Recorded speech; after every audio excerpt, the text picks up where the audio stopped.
Selain tinggi protein untuk ikan, tanaman ini juga bermanfaat untuk kesehatan manusia.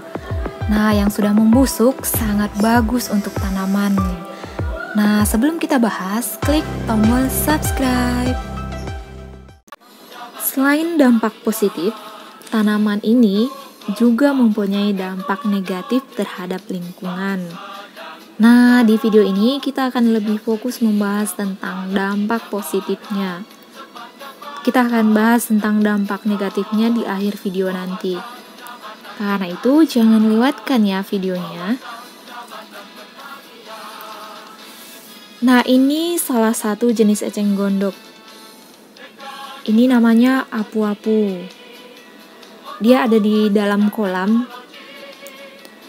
Nah, dalam waktu yang singkat, tanaman ini bisa memenuhi area kolam. Tanaman ini pertumbuhannya sangat cepat dan dalam waktu yang singkat akan bisa memenuhi satu area sawah.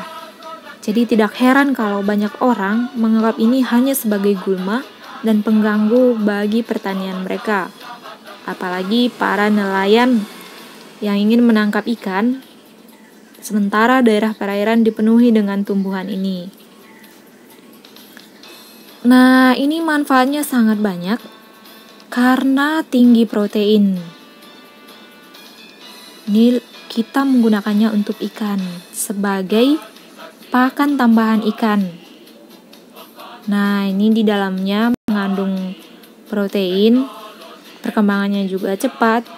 Jadi ini bagus untuk ikan dan menetralkan air. Ini membantu menetralkan air yang sudah semakin banyak polusi dan kondisi air yang sudah tidak bagus bisa dibantu menetralkan. Dan ini juga membantu para petani dalam pembuatan kompos. Aku akan lampirkan cara membuat komposnya.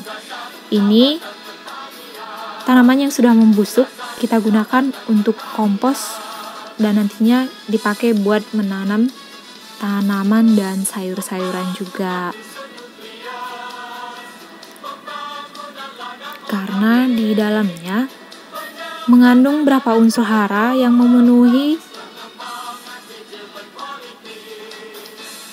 zat-zat kompos yang dibutuhkan oleh petani. Nah, ini dia eceng gondok.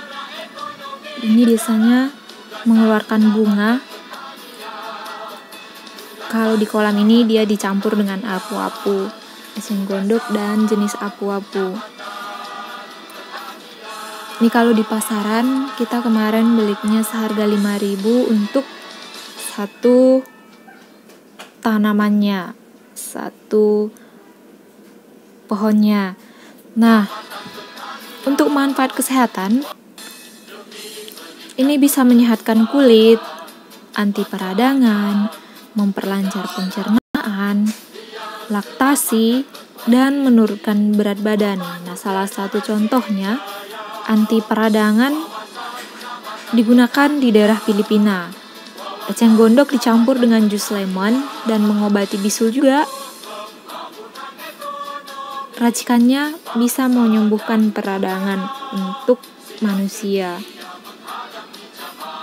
Nah, kalau untuk laktasinya sendiri, beberapa suku menggunakan ramuan eceng gondok untuk memperlancar air susu ibu atau ASI. Mereka merebus daun eceng gondok lalu mengkonsumsinya. Nah, selain itu, dipercaya juga dapat membantu para perempuan yang mengalami menstruasi tidak teratur.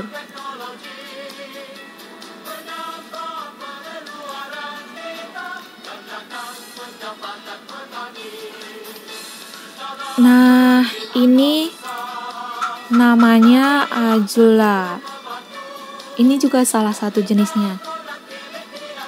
Kalau teman-teman melihat ini sangat kecil dan sedikit, ini tidak membutuhkan waktu yang lama.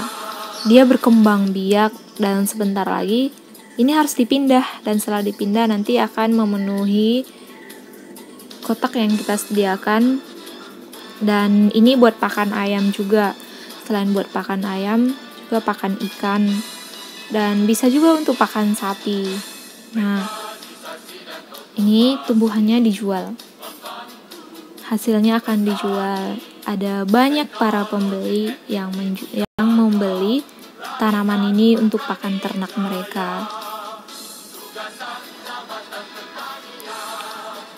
Ini dia apu-apunya. Ini dia sangat besar.